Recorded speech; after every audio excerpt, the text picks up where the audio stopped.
de savoir, est-ce qu'un chrétien, ta question c'est de savoir, est-ce qu'un chrétien peut-il avoir un crédit de maison?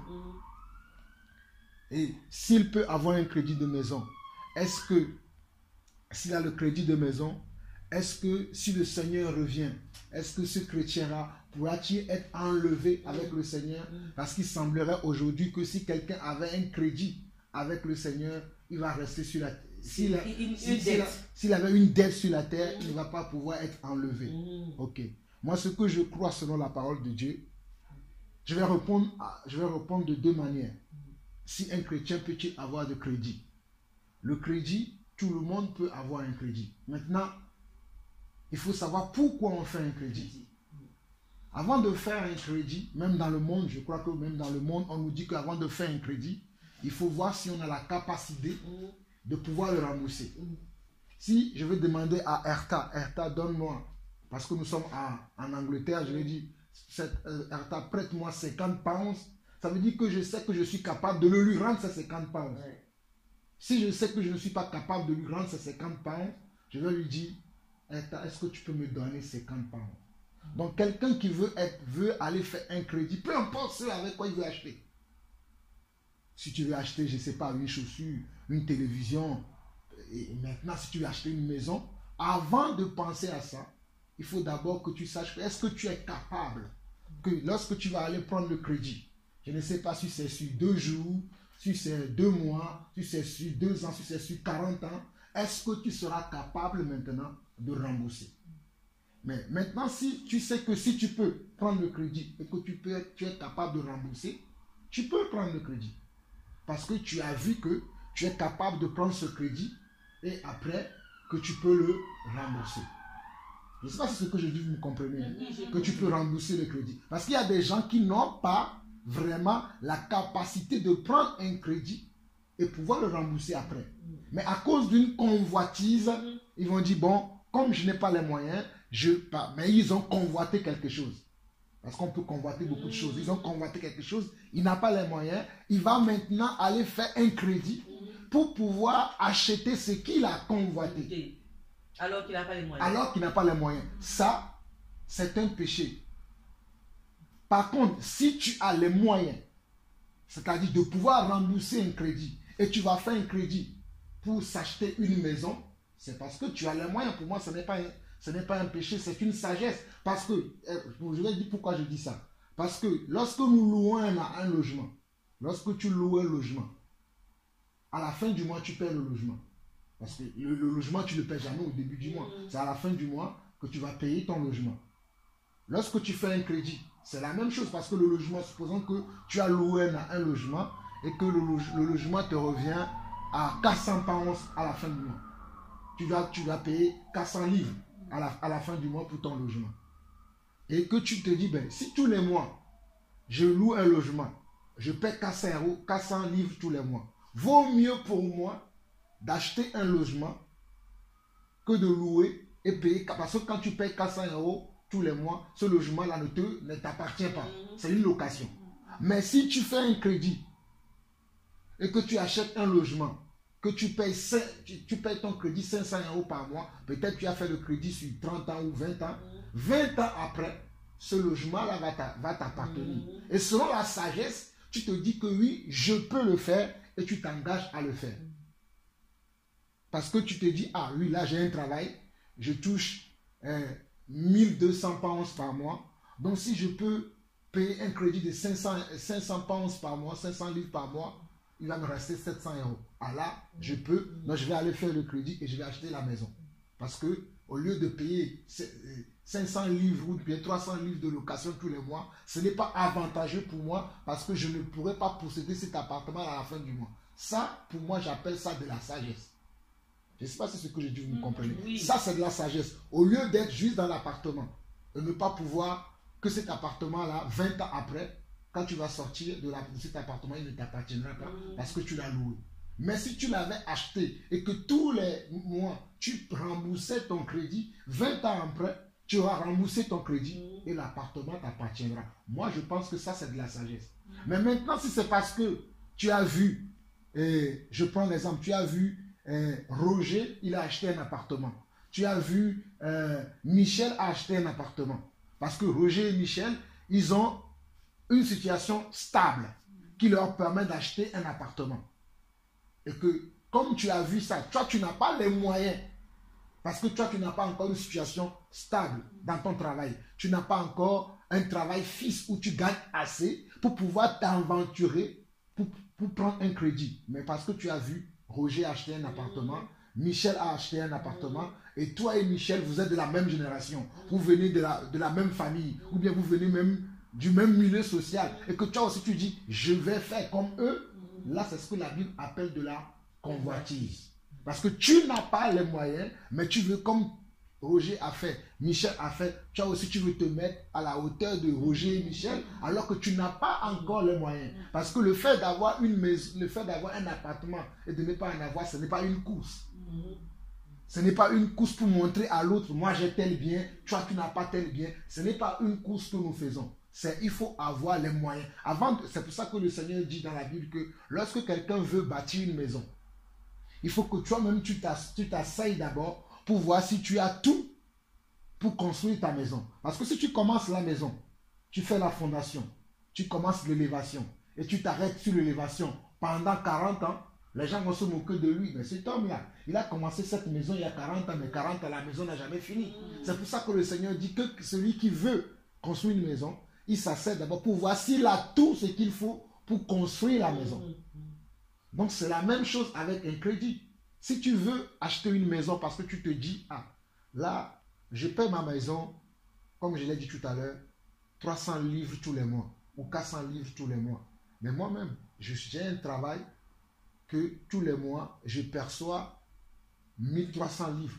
Mais si je fais un crédit et j'achète une maison, que la maison me revienne à peu près à 500, à 600 livres par mois, ben moi-même, dans mes 1300, il me restera encore quand même 700 € pour que je puisse vivre. Donc je peux, pour moi c'est de la sagesse. Mais même dans tout ça là, il peut arriver que bon, tu as pris la maison, comme ça, tu commençais à payer ton crédit, et qu'à un moment donné, le travail sur qui tu comptais... C'est ça que j'allais te dire. Que la pérennité, maintenant, il y a un problème, c'est la pérennité. Au départ, tu avais les moyens de faire ça. Mais sur le chemin, tu rencontres des obstacles. Voilà, c'est là, là où je viens. Et surtout maintenant, nous savons que Jésus-Christ revient dans cette génération.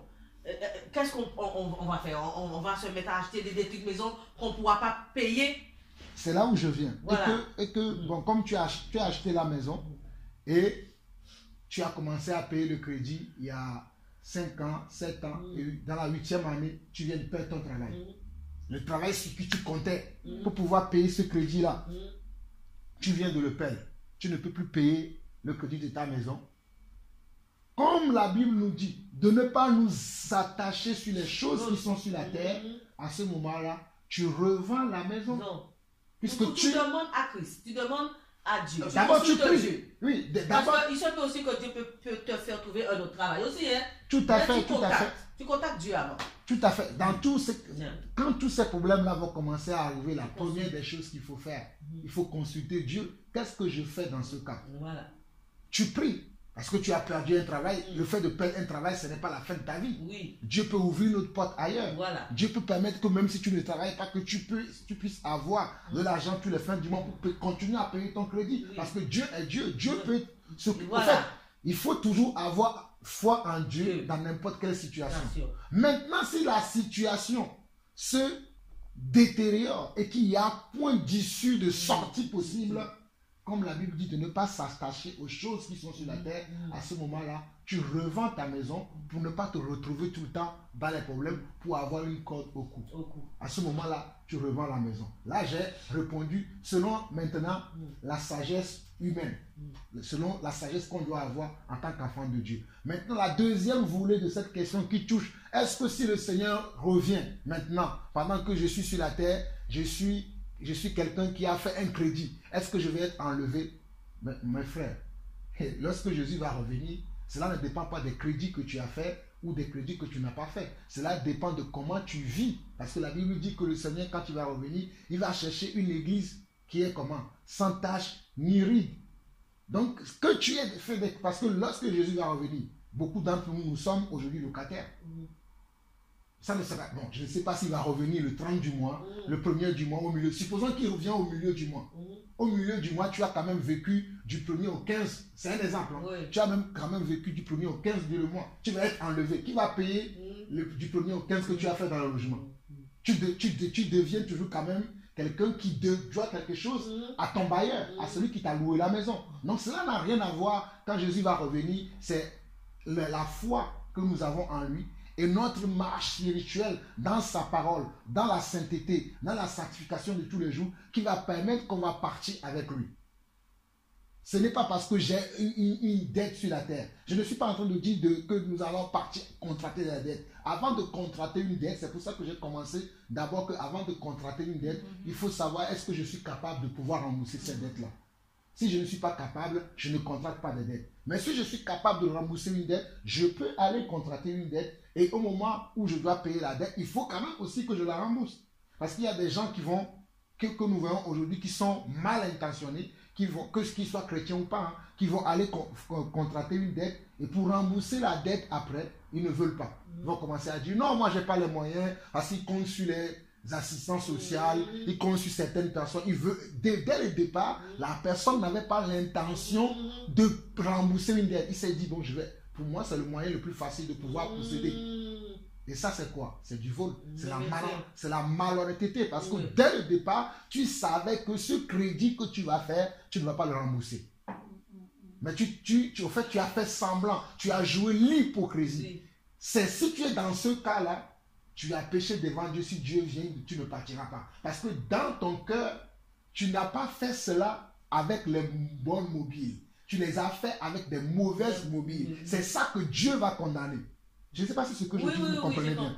Parce que dans ton cas, tu t'es déjà dit, puisqu'on fait des crédits aux gens dès le départ, c'est déjà une tricherie. Voilà. Tu t'es dit, moi, si je veux faire ce crédit, de toute façon, je sais que je ne vais pas le payer, mais j'aurai quand même une maison, les gens m'appelleront propriétaire. Dans ton cœur, déjà, tu avais médité quoi? Le mal. Voilà. Et tu es parti agir avec ton mal. Mais parce que maintenant, si c'est l'autre chose, si c'est l'autre partie, c'est-à-dire tu paies un logement, tu te dis, mais je paie un logement, mais je suis locataire. Au lieu de payer tous les mois, vaut mieux pour moi que j'achète ce logement-là pour ne pas tous les mois payer un logement qui ne va pas m'appartenir. Pour moi, ça, c'est de la sagesse. Mais avant d'arriver à ce stade-là, il faut d'abord se poser, est-ce que je peux? C'est pas parce que j'ai vu un tel a fait, un tel aussi a fait, un tel aussi a fait, est-ce que je peux? Si maintenant tu trouves que tu peux, là tu y vas et tu respectes ton engagement. Parce que la Bible dit que ton oui soit oui et que ton non soit non. Lorsque tu signes un crédit, généralement les banquiers te proposent ce crédit-là, on te le donne, mais tu peux le rembourser à combien de temps? Des fois, c'est vous deux qui vous mettez en accord sur le nombre d'années sur lesquelles tu vas pouvoir rembourser, ou bien c'est la banque qui propose le nombre d'années qu'il faut. Et après, tu signes un papier dessus. Donc ça, c'est ton oui. Donc tous les fins du mois, selon le oui que tu as signé, il faut que tu arrives maintenant à répondre tous les mois. Si c'est 300 livres que tu dois donner tous les mois, si c'est 100 livres que tu dois donner tous les mois, si c'est 5 livres que tu dois donner tous les mois, il faut le donner. Il ne faut pas dire, bon, de toute façon, moi, on me l'a déjà donné, j'ai déjà la maison, ce n'est pas grave. Dieu, non. Ça, c'est quoi? C'est ce que la Bible appelle la fraude. C'est-à-dire, dans ton cœur, tu avais déjà prémédité de voler les gens. Mais tu as usé, d'hypocrisie pour te faire passer pour quelqu'un que tu n'es pas. Alors que dans ton cœur, tu as déjà prémédité le mal. Mais ce n'est pas parce que tu as fait un crédit que tu n'as pas encore fini de rembourser, que si le Seigneur revient, que tu ne vas pas partir. Ça n'a rien à voir. Je ne sais pas si vous comprenez bien. Parce que ce n'est pas ça. Le bon Dieu nous dit de ne devoir à personne. Oui, quand la Bible dit de ne devoir à personne. Sauf l'amour. Sauf l'amour. Quand la Bible dit de ne devoir à personne. Si c'est l'amour. C'est vrai que si nous pouvons vivre sans rien devoir à personne, c'est mieux. Mais nous vivons dans un monde aujourd'hui que il y a certaines choses que tu ne peux pas payer comptant. Tu ne peux pas payer, tu ne peux pas le payer comptant. Moi personnellement, le crédit c'est quelque chose que je ne conseillerais pas Ça, c'est moi-même. Parce que moi, j'ai tellement une foi. Hein, je ne me pose pas ça à tout le monde. J'ai tellement une foi en Dieu aujourd'hui que si Dieu m'appelle à avoir un appartement, j'aurai l'argent cash pour l'acheter. Je ne vais pas aller faire un crédit. Mais ce n'est pas pour ça que si un frère me dit que moi j'ai fait un crédit pour acheter une maison, que je vais lui dire non, non, tu vas aller en enfer. Non, c'est parce que c'est sa foi. Mais moi je mets tellement ma foi en Dieu de telle manière que si un jour je vais être propriétaire dans ce pays-là, Dieu va me bénir pour le faire. Ou je n'aurai pas besoin d'aller voir quelqu'un pour lui dire que tu sais, bon tel mois je vais te payer. C'est la foi que je cultive. Je ne sais pas si je vous me comprends. Moi, c'est cette fois que je peux dire. Mais ce n'est pas parce qu'un frère ou une soeur me dit que moi, j'ai fait un crédit pour acheter une maison que je vais lui dire parce que tu as fait un crédit pour acheter une maison, si Dieu revient, tu vas mourir. Puisque le crédit, il n'est pas parti le voler. Il est parti, il a demandé. On lui a donné. Et Dieu dit aussi demandez, on vous donnera. Mais avant de demander, ce que tu dois traiter dans ton cœur, avant ta demande, c'est quoi? C'est la convoitise. Et c'est quoi? C'est le mensonge. Parce que qu'est-ce qui fait que nous, les hommes, nous péchons aujourd'hui? Nous péchons parce que nous avons la convoitise dans le cœur. Parce que la Bible nous dit dans le livre de Jacques que vous convoitez et vous ne possédez pas. Lorsque tu convoites quelque chose que tu n'as pas encore la capacité, la possibilité d'avoir, Dieu ne te donnera pas parce que Dieu te connaît. Il dit, ah, peut-être le frère Jean-Paul, il veut se marier. Mais pour l'instant, je vois que le frère Jean-Paul, il ne sait pas comment parler à une femme. Moi, je ne vais pas lui donner une femme. Parce que lorsque je vais lui donner une femme, il ne saura pas comment parler à la femme. Il va faire souffrir la femme. Je vais attendre qu'il traite d'abord son caractère pour savoir comment parler. Après, je vais lui donner une femme. Mais si Jean-Paul lui dit, ah, Seigneur, moi je vois, Roger, il a une femme. Je vois, Pierre, il a une femme. Moi aussi, je vais avoir une femme. Et qu'il se lance dans cette lancée-là. Il va chercher une femme. Dieu va le laisser. Dieu, lui, il veut d'abord que tu traites ton caractère. Lorsque tu vas être dans le mariage, là, Dieu va commencer à te dire... Dieu va te laisser, mais peut-être c'est pas Dieu qui va te la donner. Non, oui, c'est pas Dieu qui va te la donner, mais toi-même, tu vas aller trouver cette femme-là. Et lorsque tu vas être maintenant dans le mariage, Dieu va utiliser maintenant cette personne-là pour te montrer encore, tu vois, il y avait ça, il y avait ça, il y avait ça, il y avait ça que tu n'as pas encore réglé. Là, maintenant, tu es dedans. Mais il faut travailler. C'est là où souvent les gens qui n'ont pas assez de confiance en Dieu, ils vont dire, je suis mariée, mais je suis malheureuse.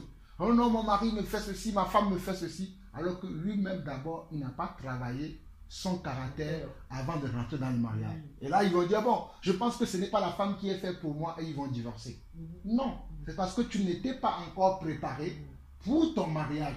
Mais tu es parti, tu es rentré dans le mariage. Bon, je ferme cette petite parenthèse, c'est juste un exemple. Juste pour revenir à la question que tu as posée. La question que tu as posée, c'est clair. Ce n'est pas parce qu'on a un crédit qu'on n'ira pas au ciel.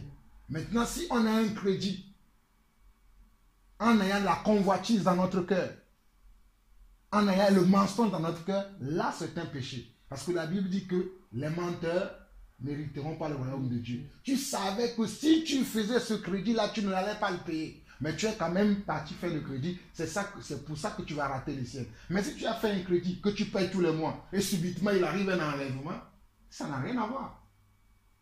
Je ne sais pas si vous voyez. J'ai compris. Mais, Frère Jean-Paul, je me demande, est-ce que ce n'est pas criminel devant Dieu que de savoir, par exemple, je veux acheter, je ne dis pas moi, hein, quelqu'un veut acheter, c'est que le bon Dieu nous dit, vive comme si tu es un businessman, fais comme si tu ne fais pas de business. Si tu as n'importe quoi que tu fais, quand tu attends le retour de Jésus, fais ce que tu fais, mais en même temps, fais comme si tu n'es pas marié, fais comme si tu ne fais pas de business, parce que il ne faut pas rentrer dans tout ça trop au sérieux. Il faut se consacrer à Christ. Tu comprends ce que le bon Dieu dit, Erta? Il y a un verset qui m'a dit ça. Donc, c'est-à-dire aussi que si maintenant on sait que le bon Dieu doit revenir, on ne peut pas dire quand, mais on sait qu'Israël est déjà en Israël depuis 70 ans. On ne peut pas non plus se mettre on peut pas se mettre sous le dos des chrétiens à 700 millions non plus. Parce que tu sais que c'est pas possible, le bon Dieu ne peut pas venir dans 40 ans. Selon les dates qu'ils nous ont données, c'est notre génération qui va connaître. Il ne va pas venir après notre génération. Donc tu ne peux pas planifier des crédits pour une autre génération. Est-ce que tu comprends ce que je dis, Erta? Trop long à marcher non plus, rembourser. Mhm. Donc c'est un peu machin quand même, criminel. Je comprends ce que tu veux dire. Oui. C'est pour cela que, avant de faire toute chose, en tant que chrétien, avant de faire toute chose, nous devons prier pour demander à À Dieu. Dieu. Je veux faire ça.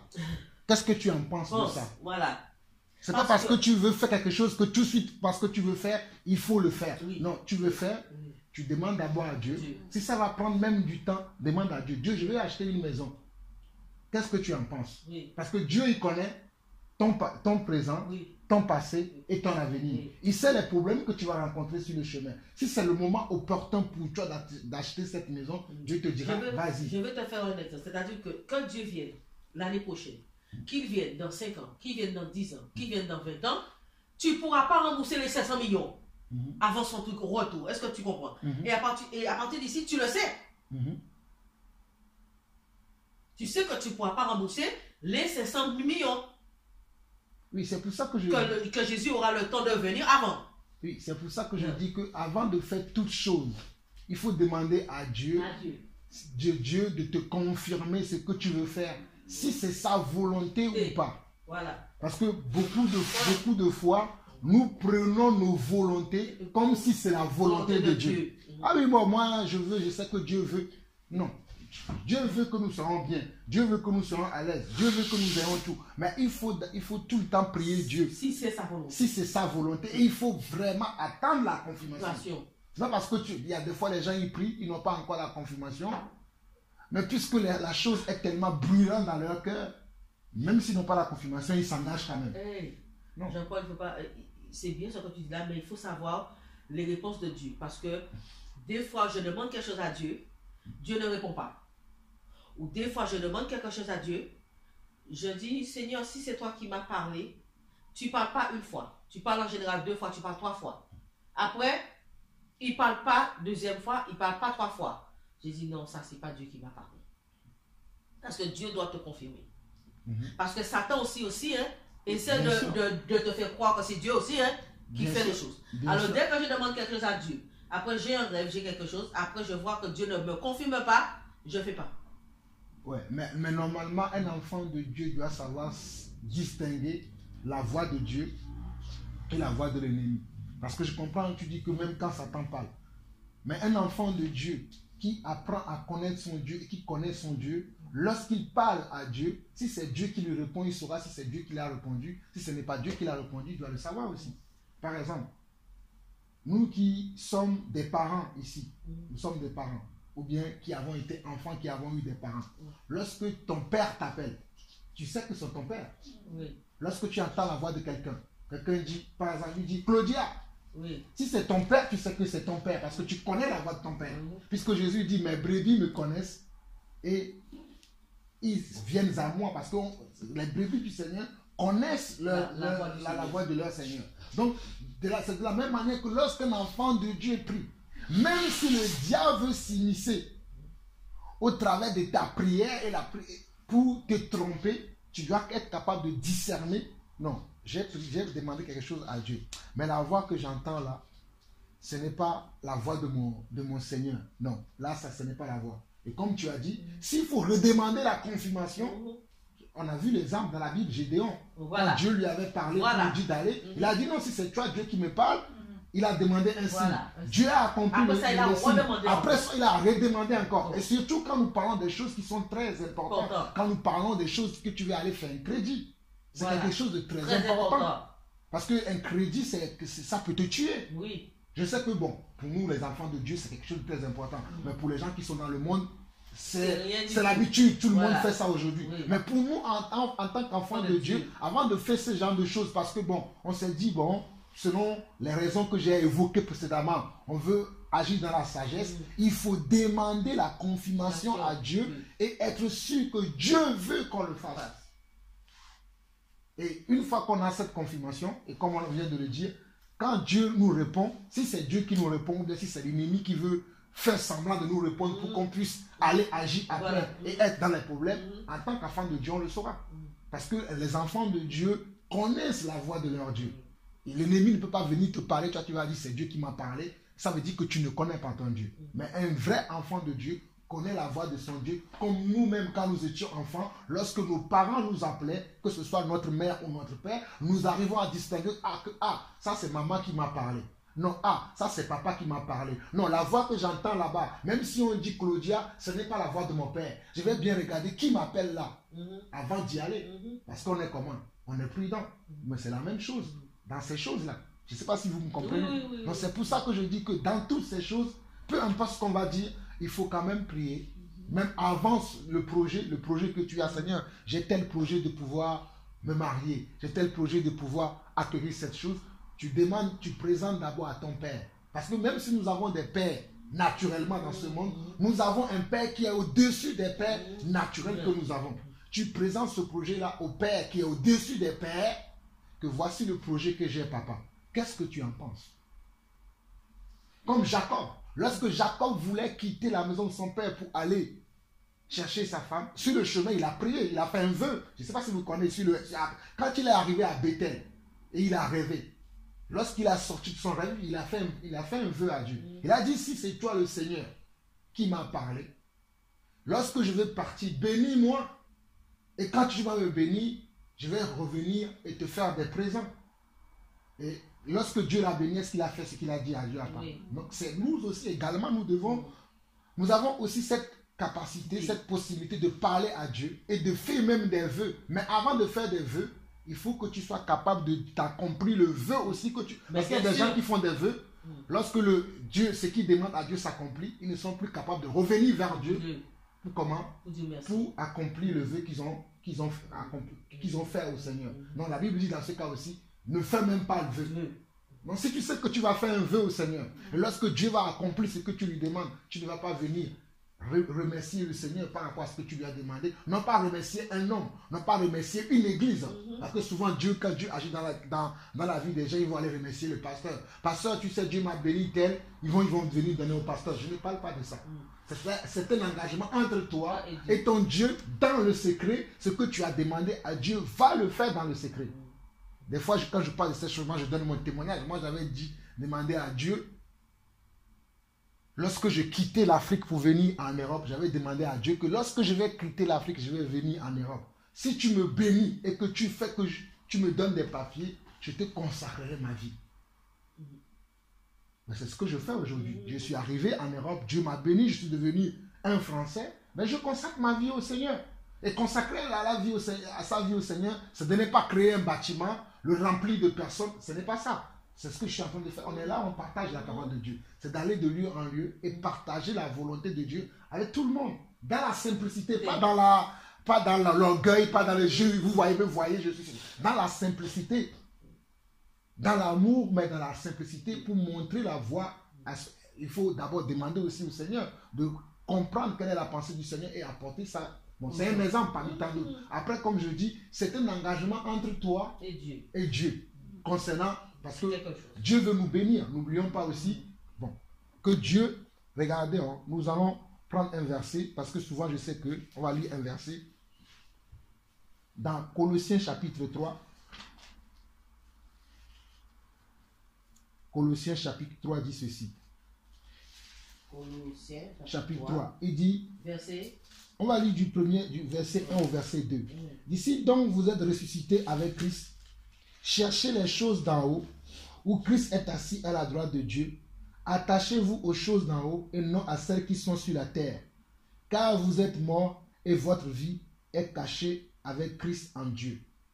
Les gens qui ne connaissent pas tellement Dieu, ils vont dire oui, la Bible dit que oui, si vous êtes morts avec Christ, cherchez les choses d'en haut, n'attachez-vous pas sur les choses qui sont en bas. Je suis d'accord qu'on doit chercher les choses d'en haut. Mais pour l'instant, nous vivons sur la terre. Ça ne veut pas dire que puisque nous vivons sur la terre, nous allons courir derrière les choses de la terre.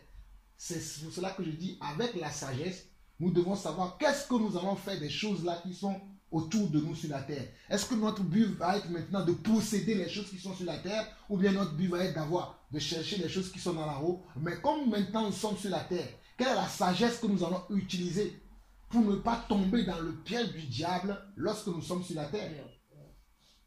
Parce qu'il y en a qui vont dire que non, puisque nous cherchons les choses d'en haut, les choses qui sont sur la terre, cela ne nous concerne plus, nous n'allons rien. Non, il ne faut pas qu'on se ment à soi-même. Nous sommes sur la terre. Là, nous sommes dans un appartement. Cet appartement-là, il y a quelqu'un qui l'appelle.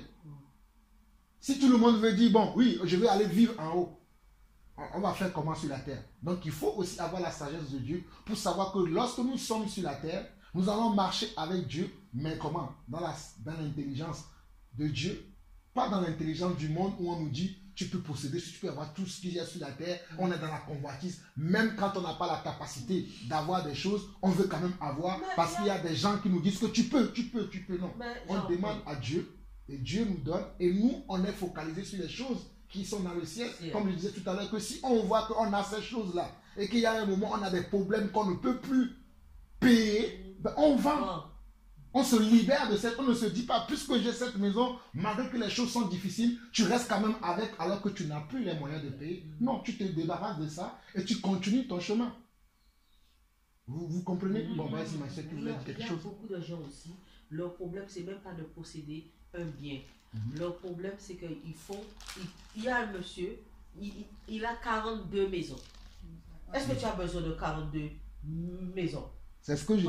C'est ce qu'on disait tout à l'heure, qu'il y a ceux-là. C'est du surplus. Il y a ceux-là qui ont dans leur cœur comment? Qui ont dans leur cœur la convoitise. De vouloir posséder. Non seulement ils ont la convoitise, mais ils ont aussi l'esprit de compétition. Pour qu'on puisse dire que, regarde comment Dieu l'a béni. Bon, il y a certaines personnes qui n'ont pas demandé, hein, parce qu'on ne va pas généraliser. Il y a des gens qui n'ont pas demandé. Dieu les a bénis, ils ont des choses en abondance. Notre père, dans la foi, Abraham, avait des choses en abondance. Isaac avait des choses en abondance. Même Joseph avait des choses en abondance. Mais ils n'ont pas demandé. Dieu leur a donné. Même Salomon, notre aïeux aussi dans la foi, il avait demandé à Dieu de lui donner comment? De la sagesse pour pouvoir diriger son peuple. Et Dieu a dit, tu m'as demandé quelque chose qui est bien. Et moi, puisque je vois que dans ton cœur, tu as demandé la bonne chose, en plus de la sagesse et de l'intelligence que tu m'as demandé, moi je te donnerai de la richesse. Mais beaucoup de certaines personnes que nous voyons sur la terre aujourd'hui qui possèdent des biens matériels ou bien des biens de ce monde en milliers, beaucoup d'entre eux ne l'ont pas obtenu, comme je viens de dire, comme Salomon ou bien comme Abraham. Mais ce sont des gens qui, comme la Bible dit, qui sont des maîtres méchants. Qui les gens travaillent pour eux, ils n'arrivent pas à rémunérer ces personnes-là de la bonne façon. Voilà. C'est-à-dire ils se font de l'argent sur le dos des autres personnes. Ce n'est pas de cette manière-là que vous et moi, nous allons devenir prospères. Voilà. Ce n'est pas de cette manière-là que vous et moi, nous allons avoir de la prospérité. Vous et moi, nous allons avoir de la prospérité en croyant que c'est Dieu qui va nous le donner. Voilà. On ne va pas aller demander aux gens, et tu sais ma soeur, donne-moi ceci, donne-moi cela. Bon, si on est dans le besoin, on est dans le manque. On peut aller demander. Mais ce n'est pas dans cet esprit de convoitise. Dès qu'on voit que les autres ont des choses et que nous, on n'en a pas, on va commencer à demander aux gens. Parce que quand nous regardons dans la Bible, allons-y dans Éphésiens chapitre 1. Éphésiens chapitre 1.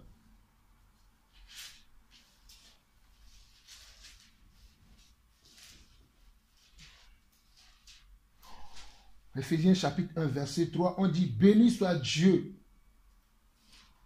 et Père de notre Seigneur Jésus-Christ, qui nous a bénis de toute bénédiction spirituelle dans les lieux célestes en Christ. Béni soit Dieu et Père de notre Seigneur Jésus-Christ, qui nous a bénis de toute bénédiction spirituelle dans les lieux célestes en Christ. En lui, Dieu nous a élus avant la fondation du monde, pour que nous soyons saints et irréprochables devant lui. On nous dit que Dieu nous a bénis comment? De toutes les bénédictions spirituelles. Donc Dieu nous a donné toutes les bénédictions spirituelles. Dans les bénédictions spirituelles, nous avons aussi la paix, la joie. Nous avons aussi tout ce qu'il nous faut. Et non seulement ici, on nous dit que Dieu nous a bénis de toutes les bénédictions spirituelles. Dans 1 Jean chapitre 3, nous allons prendre aussi, que je sais que beaucoup, les gens qui aiment posséder les choses de la terre tordent le sens. 1 Jean chapitre 3, c'est plutôt 3 Jean. 3 Jean chapitre 3. Bon, 3 Jean, dans chapitre 1, c'est le seul épître de 3e Jean qui existe. Verset 3. On peut lire du premier verset. Il dit, bon, on peut lire verset 1 à 2. Il dit, l'ancien Agaius, le bien-aimé que j'aime dans la vérité. Bien-aimé, je souhaite que tu prospères à tous égards et sois en bonne santé, comme prospère l'état de ton âme. Donc Dieu veut qu'on prospère. Mais Dieu veut qu'on prospère, mais selon son rythme. Pas selon notre rythme à nous, mais selon son rythme à lui. Dieu veut qu'on prospère. Moi, je ne crois pas pour ceux-là qui disent que un enfant de Dieu ne peut pas posséder. Non, un enfant de Dieu, Dieu peut aussi te donner pour que tu puisses donner à ceux qui sont dans le besoin. Oui, oui. Dieu peut aussi te donner pour que tu puisses aussi aider un frère, aider une sœur. C'est ce que j'allais te dire, frère Jean-Paul. Dieu va te donner, mais il faut que tu sois une source de bénédiction pour les autres. Il faut partager avec les autres. Tu as 42 maisons. Est-ce que tu vis dans les 42 maisons? Est-ce que tu as besoin de 42 maisons? Non. Voilà. C'est pour ça que le riche qui est venu vers Dieu, Dieu Seigneur, j'ai tout fait, j'ai tout fait. Et je peux te suivre. Il a dit oui, j'ai honoré mon père, j'ai honoré ma mère, j'ai tout fait ce que tu as dit. Jésus dit, il te reste une dernière chose à faire. Va, vends tout ce que tu as et partage-le. Et ça, il n'a pas voulu le faire. Parce que Jésus te dit, les richesses, je te les donne pour que tu puisses être une source de bénédiction pour les autres. Voilà. Non, cette personne, l'exemple que tu as donné là est très très bon exemple. Là, ce monsieur-là qui n'a pas pu faire ce que Jésus lui a demandé, il a échoué. Ça prouve qu'il a aimé les choses qu'il a beaucoup plus que Dieu. Et c'est d'ailleurs le dernier verset que je veux lire ici sur ce point pour qu'on puisse terminer. C'est pour ça que je dis que tout dépend de ce qu'on fait avec ce que Dieu nous donne. Tout dépend de ce qu'on fait, de ce que nous demandons à Dieu. Nous pouvons demander à Dieu pour que Dieu puisse nous bénir, pour qu'on pour qu'on puisse répondre à nos besoins et aussi répondre aux besoins des autres. Mais si on ne demande pas à Dieu, non pas pour répondre à notre besoin et répondre aux besoins des autres, mais c'est juste pour nous accaparer des choses de la terre, là, ça veut dire quoi? Ça veut dire que nous avons la convoitise, parce que ce monsieur avait beaucoup de biens, selon l'exemple que tu lui as donné. Mais lorsque Dieu lui a dit, va vendre ce que tu as et suis-moi, la Bible dit que il a eu très mal dans son cœur. Il était parti triste parce qu'il s'est dit, comment je vais tout vendre là, les donner et aller suivre Jésus.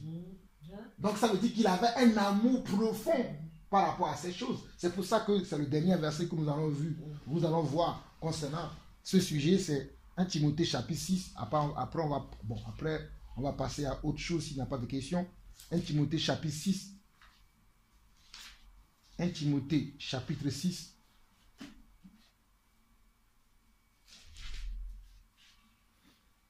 À partir du verset 7.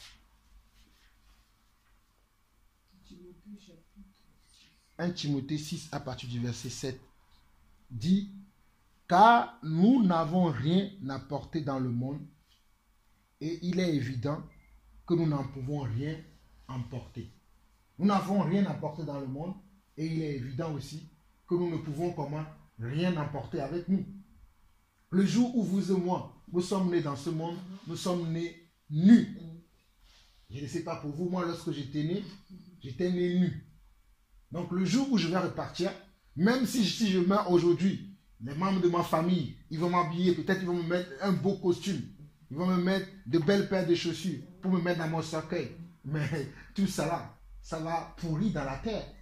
Ça ne va pas partir avec moi. Donc c'est pour ça que je dis que nous sommes nés nus et nous ne repartirons nus. C'est pour ça qu'il nous dit ici, car nous n'avons rien à porter dans le monde et il est évident que nous n'en pouvons rien emporter. Si donc nous avons la nourriture et les vêtements, cela nous fera quoi? Cela nous suffira. Mais si ceux qui veulent s'enrichir tombent dans la tentation, ceux qui veulent s'enrichir tombent dans la tentation, dans le piège et dans beaucoup de désirs insensés et pernicieux qui plongent les hommes dans la ruine et la perdition. C'est-à-dire ceux qui veulent vraiment s'enrichir coûte que coûte. Ils ont une maison, comme la sœur disait, ils ont une maison, ça ne leur suffit pas. Ils en ont une deuxième, ils en ont une troisième. Ce n'est même pas pour bénir les gens. Oui.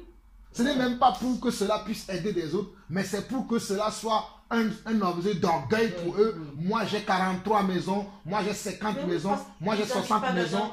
Ils n'habitent pas dans 40, c'est impossible d'habiter dans 42 maisons.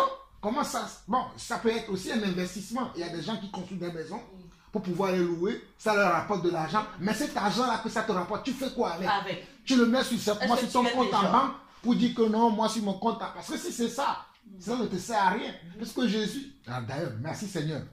Parce que dans le même chapitre que nous sommes, pourquoi Dieu va pourquoi Dieu va faire...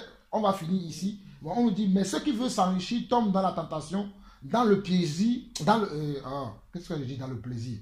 Mais ceux qui veulent s'enrichir tombent dans la tentation, dans le piège et dans beaucoup de désirs insensés et pernicieux qui plongent les hommes dans la ruine et dans la perdition.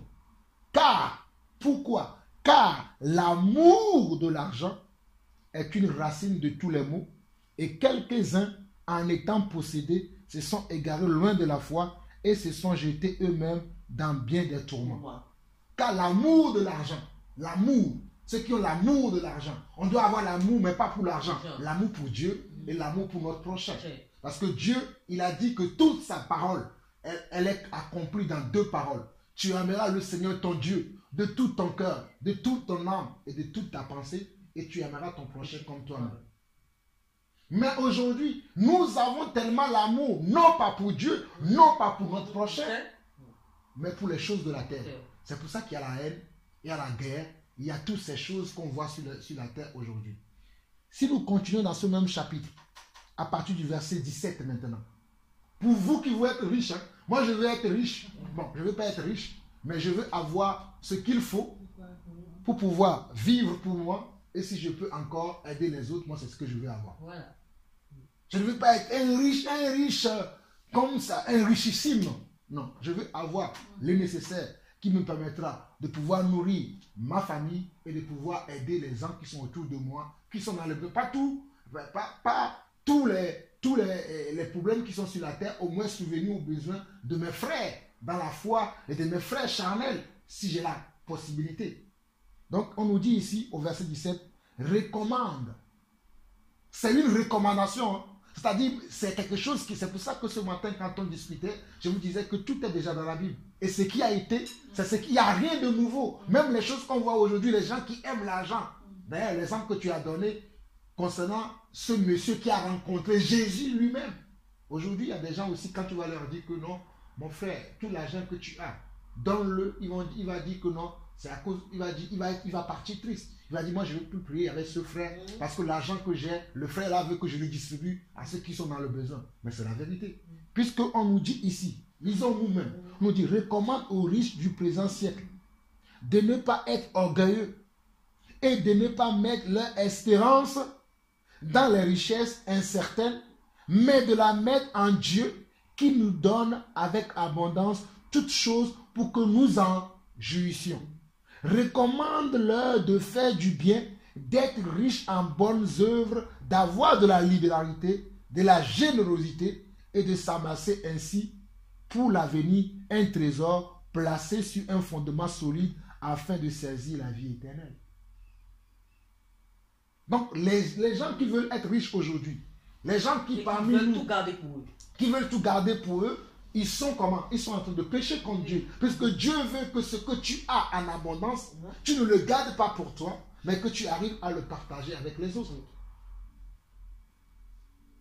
Que tu arrives à le partager avec tes frères.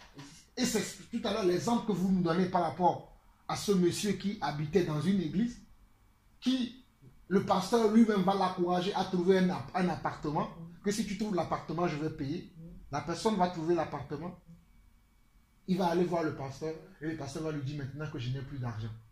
C'est pas qu'il n'a plus, il n'a pas. Qui n'a pas d'argent. Il n'a pas d'argent. Mais ce n'est pas normal, alors que c'est le pasteur qui l'a poussé à aller chercher l'appartement et c'est lui qui doit l'aider parce que cette personne travaille avec lui. Il l'aide dans le travail qu'il fait. Il voit tous les jours les dîmes, les offrandes qui tombent tous les jours. Et quand le frère est dans le besoin, il va lui dire qu'il n'en a pas. Est-ce qu'il marche selon la parole? Il ne marche pas parce que la Bible nous dit ici, recommande aux riches. Bon, on va dire que lui c'est un pasteur, mais on va parler de nous tous en général. On dit recommande aux riches du présent siècle de ne pas être orgueilleux. Et regardez, les gens qui sont riches aujourd'hui déjà, ils ont un problème, ils ont l'orgueil.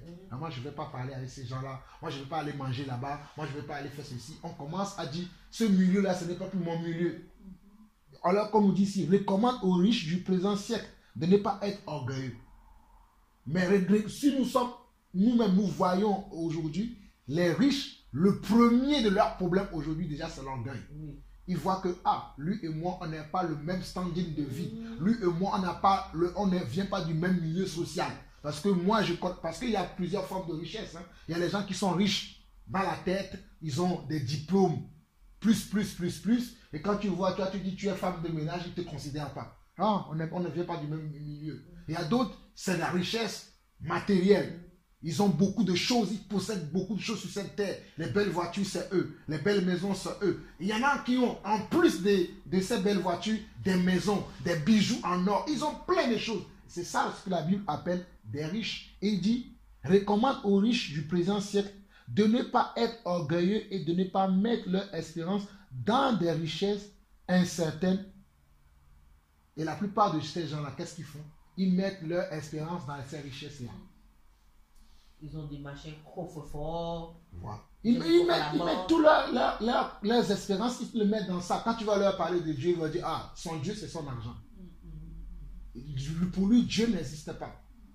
Mais moi, je crois que tout ce que j'ai, c'est Dieu qui me le donne. Mon pain quotidien, c'est Dieu qui me le donne.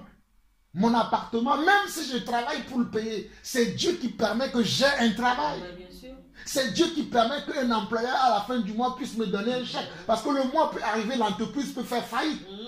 Mais Dieu permet que cette entreprise-là ne puisse pas faire faillite pour que moi je puisse avoir mon salaire pour pouvoir payer tous les besoins dont ma famille a besoin. Et s'il m'en reste un peu, partir même en vacances, faire plaisir à ma famille. C'est Dieu qui permet cela. Mais beaucoup de gens aujourd'hui ne pensent pas que c'est Dieu qui font ces choses. C'est pour ça qu'ils pensent que tout ce qu'ils ont, que c'est eux-mêmes. C'est eux-mêmes et cela devient de leur Dieu. Parce qu'ils vont dire, oui, c'est moi qui ai travaillé. Mais qui t'a réveillé ce matin pour aller travailler? Qui t'a donné la force? Et même quand tu vas au travail, qui permet que ton patron, parce que tu peux travailler à la fin du mois, ton patron il te chasse, il dit, quitte ici, je te donne rien. Même si nous savons qu'il y a des lois dans ce monde, il y a certains qui sont au-dessus de la loi. Vous allez aller au tribunal, lui, malgré qu'il ne t'a pas payé, c'est lui qui va encore gagner. Parce que les riches ont toujours raison. Mais qui permet que tu aies tout ça? Il y a un Dieu qui fait ça. Mais ceux qui n'ont pas cette humilité pour savoir que c'est Dieu qui fait tout, ils vont penser que tout dépend de eux-mêmes. Que c'est eux qui font. À partir du moment où tu penses que c'est toi qui fais là, voilà. C'est la gloire de Dieu que tu es en train de prendre pour toi. Voilà. C'est pour ça que Dieu dit ici, recommande, c'est une instruction, c'est une recommandation, c'est même un commandement. Recommande aux riches du présent siècle de ne pas être orgueilleux. On a vu que déjà que nous sommes des orgueilleux parce que nous pensons que c'est nous qui faisons. Et de ne pas mettre leur espérance dans des richesses incertaines, mais de la mettre en Dieu. Mais beaucoup d'entre nous, nous mettons nos espérances aujourd'hui dans des richesses. De mettre en Dieu, qui nous donne avec abondance toutes choses pour que nous, nous en jouissions. Dieu nous donne pour que nous en jouissions, non pas dans le but de nous enorgueillir, non pas dans le but de nous dire que nous sommes au-dessus des autres et que les autres ne sont que moins que rien. Non, de nous en jouir avec joie. Si j'ai une grande maison, ben, j'ai plusieurs enfants, chacun va pouvoir avoir sa chambre. Oui, parce que le bon Dieu ne place toujours ses enfants au-dessus des autres. Voilà. Les enfants, on n'est pas la queue, on est la tête. Bon. Mais il faut, comme tu dis, il faut que nous soyons dans la pensée de Dieu. Amen. Pas que nous soyons dans des trucs... Et si on continue, dit, recommande-leur, au verset 18, recommande-leur de faire du bien. Recommande-leur que tu dois... C'est ça, il dit, quand tu vas voir les riches, supposons que dans une riche, il y a des gens, au milieu de nous, il y a des gens qui sont riches. Si on finit de parler de la parole, on va dire, ah, mon frère, tu sais, il y a telle personne qui est dans le besoin. Est-ce que tu peux faire quelque chose pour eux? C'est ce qu'on doit dire. Mais ce n'est pas ce qu'on dit aujourd'hui. Voilà. Normalement, dans une assemblée où on voit des personnes qui ont la possibilité, qui ont la capacité, après nos réunions de prière, on va aller vers lui. Frère, il y a tel frère, il y a telle soeur, il y a telle soeur qui sont dans les problèmes. Est-ce que tu peux t'occuper d'eux? Même on n'a même pas besoin de dire, toi-même tu dois avoir déjà ça. Maintenant, si tu ne le sais pas, comme la Bible dit, recommande, celui qui nous dirige dans le Seigneur, celui qui est notre conducteur dans le Seigneur doit avoir cette attitude-là pour aller voir la personne pour dire, voici ce que tu dois faire.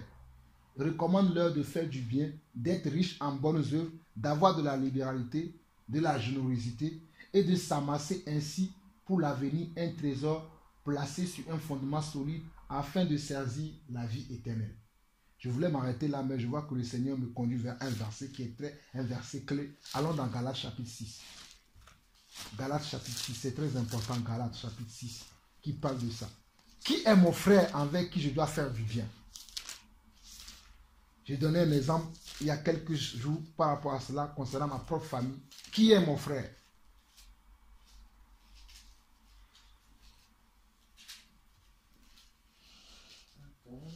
Galates chapitre 6, le verset 16. Verset. Galates chapitre 6, verset 10.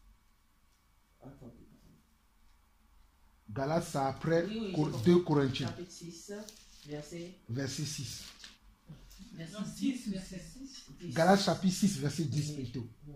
Bon, on peut même lire à partir du verset 7 parce que cela concerne le verset 10. Il dit, ne vous y trompez pas. On ne se moque pas de Dieu. Ce qu'un homme aura semé, il le moissonnera aussi. Celui qui sème pour sa chair, moissonnera de la chair, la corruption. Celui qui sème pour l'esprit, moissonnera de l'esprit, la vie éternelle. Ne nous lassons pas de faire comment? Le bien, car nous moissonnera au temps convenable si nous ne nous relâchons pas. Verset 10. Ainsi donc, pendant que nous en avons l'occasion, pratiquons le bien envers tous et surtout envers comment? Les frères à la foi. Donc si, on dit, pendant que nous avons l'occasion de faire le bien, faisons-le. Mais d'autant plus si nous voulons le faire, faisons-le avec nos frères qui reconnaissent le Seigneur comme leur Dieu. C'est comme si moi, aujourd'hui, j'ai des frères, selon la chair, qui ne connaissent pas encore Dieu aujourd'hui. Supposons que là, ce soir, j'ai 2 personnes qui m'appellent.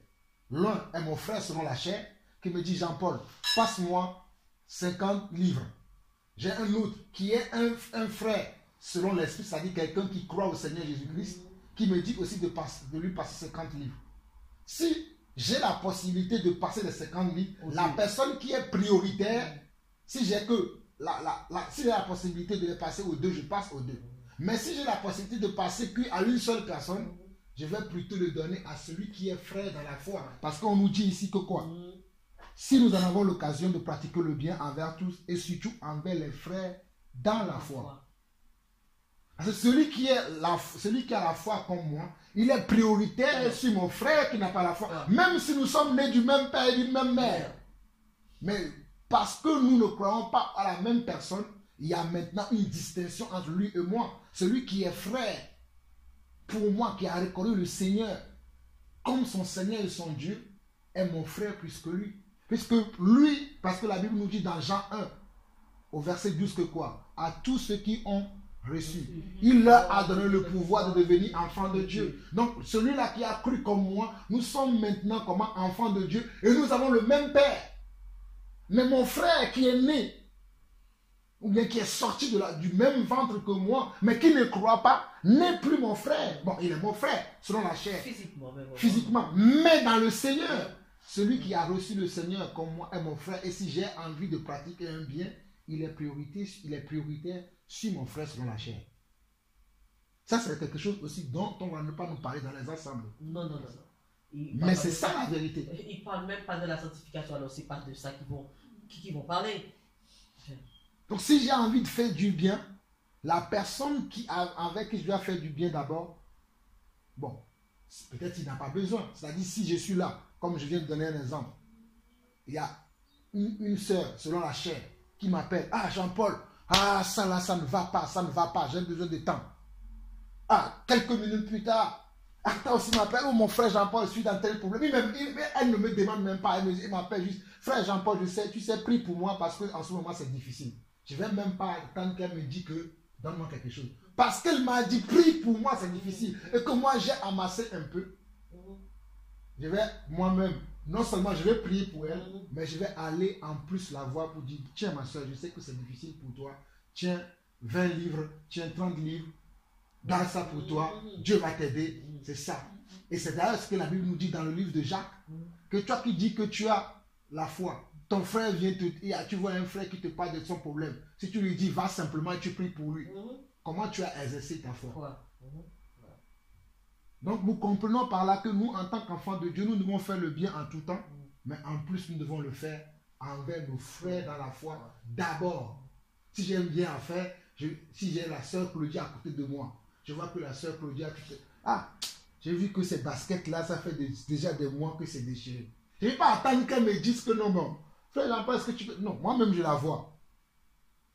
Je ne vais pas attendre. Je vais lui acheter un basket. Même si elle me dit, oh non, mon frère, il ne fallait pas ceci, cela. Je lui ai dit, tiens, garde. Parce que je tiens à ma soeur.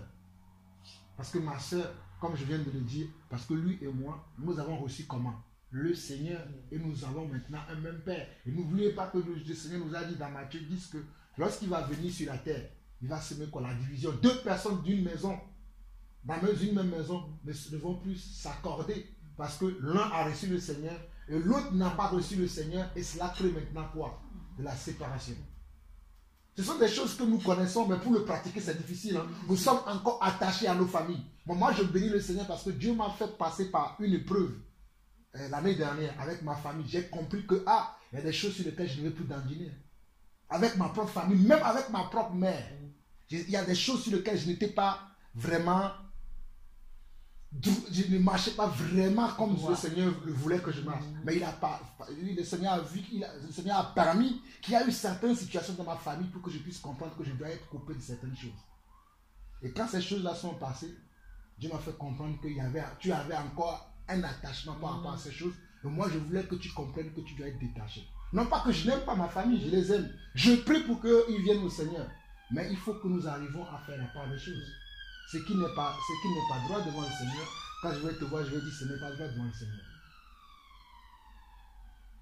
Et envers les frères que nous avons qui sont dans le Seigneur, c'est envers eux que nous devons manifester notre comment? L'amour de Dieu, manifester la parole de Dieu et manifester comment aussi? Notre foi. Parce que comment diras-tu que si tu as la foi, si tu n'as pas les épreuves, c'est-à-dire les épreuves sont devant toi. Les œuvres. Les épreuves, ce sont les épreuves qui vont te permettre d'accomplir des œuvres. Tu as l'épreuve qui est devant là, tu dois accomplir les œuvres. Mais tu dis non, je sais que ma soeur à la foi va prier, Dieu va l'aider. Montre-moi, Paul te dit, montre-moi ta foi sans les œuvres. Et moi je vais te montrer mes œuvres sans la foi. Voilà. L'un ne va pas sans l'autre. Tout à fait. Donc la foi doit être, notre foi que nous avons doit être accompagnée de l'œuvre. Et si ces œuvres-là nous voulons le faire, faisons-le plutôt envers nos frères avant de penser au monde. Je sais que dans le monde, il y a des associations que nous connaissons qui s'appellent Emmaüs, et catholiques, que je ne sais pas quoi, qui font beaucoup de choses pour les gens. C'est bien, mais nous pouvons même faire ça au milieu de nous. Un jour, j'avais un frère qui travaille dans les hôtels, qui m'avait dit que dans son hôtel, ils ont jeté plein de couettes.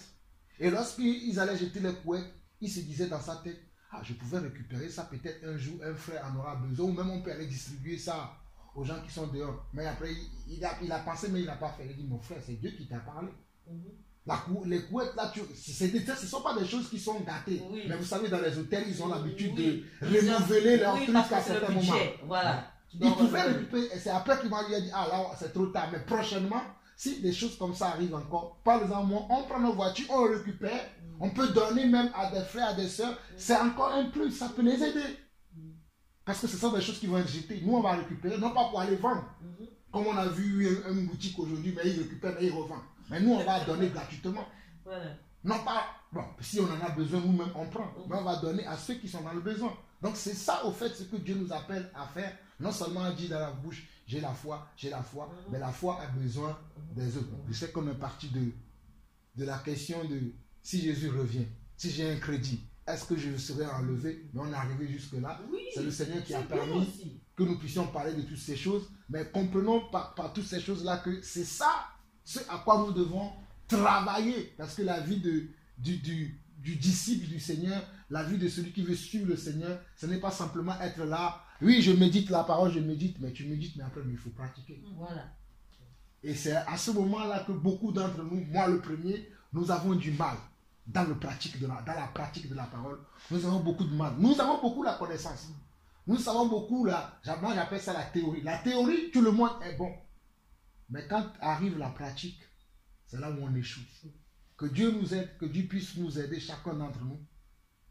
Que nous ne puissions pas échouer à chaque fois quand il y a les amens. Les amens, c'est les épreuves de la vie qui vont arriver. C'est un frère qui peut être dans le besoin. C'est une soeur qui peut être dans le besoin. C'est une soeur qui a besoin de notre attention. Un frère qui a besoin de notre attention. Je ne dis pas que ce que je dis là, que moi je suis bon déjà dedans. Mais je travaille. C'est des choses qui me travaillent tout le temps maintenant. Pour que je sache que c'est à cela que Dieu nous a appelés. Dieu ne nous a pas appelés qu'on soit là simplement pour dire gloire à Dieu, alléluia, amen, oh Seigneur, oh alléluia. Non, il faut aussi agir. Il faut aussi aller vers les gens avec de l'amour. Envers les frères et aussi envers ceux qui sont de nos familles, qui ne sont même pas encore sauvés, mais cet amour que nous allons avoir envers eux, peut-être peut les pousser à se dire, malgré que je ne crois pas au Seigneur, mais je vois ma soeur là, il m'aime, mon frère là, il m'aime. Vraiment, ça c'est la preuve qu'il connaît le Seigneur. Mais on voit beaucoup de gens, soi-disant, des enfants de Dieu aujourd'hui, qui sont incapables de montrer l'amour, le vrai amour. Pas l'amour avec intérêt. Parce qu'il y a une forme d'amour avec intérêt. Je sais que si je donne un bouteille de jus à Arta, peut-être demain, elle va me ramener 3 bouteilles de jus. Voilà. Non, ça, je ne parle pas de cet amour-là. Voilà, c'est-à-dire que tu donnes une bouteille de jus, tu n'attends rien derrière. Voilà. Si derrière tu as 3 bouteilles, gloire à Dieu. Mais si derrière tu n'as pas 3 bouteilles, gloire à Dieu encore. Mais il y en a d'autres qui, lorsqu'ils sèment une bouteille, ils s'attendent à recevoir 2 bouteilles après. Il y a plus de bonheur à donner que de recevoir. Mais il y en a aussi ceux qui abusent. Quand on parle, il faut qu'on soit équilibré. Il y en a aussi ceux qui sont dans le Seigneur. Ils veulent simplement qu'on leur donne tout le temps. Voilà. Eux-mêmes, ils ne font rien. Ça là aussi, ce n'est pas bien. On te donne, mais toi aussi, apprends aussi à aussi donner aux autres. Apprends aussi à aussi en avoir pour ne pas tendre la main tout le temps. Même si c'est un petit truc. Voilà. Maintenant, si tu n'en as pas, parce que tu n'en as pas, on ne va pas dire que bon, oui, lui, c'est à lui qu'on donne tout le temps. Parce qu'il y a des gens, eux, ils n'en auront jamais. Donc, ce n'est pas moi qui décide. Hein. Mais Dieu lui-même, il a permis. Parce que quand on lit, regarde, dans Matthieu 5, on nous dit que heureux les pauvres, car ils hériteront le royaume de Dieu. Ça veut dire que parmi nous, parmi les chrétiens, on aura des pauvres. Les gens qui seront toujours dans le... C'est Dieu qui a fait le pauvre, c'est lui qui a fait le riche. Mais moi, j'aimerais quand même que chacun d'entre nous puisse prier pour demander à Dieu, parce que je crois que c'est notre Père, non, oui, on peut l'appeler Père David, qui a prié Dieu, qui a dit que Seigneur, je ne veux pas que tu me donnes tellement de la richesse, afin que je puisse m'enorgueillir contre toi et croire que ma richesse va devenir mon Dieu.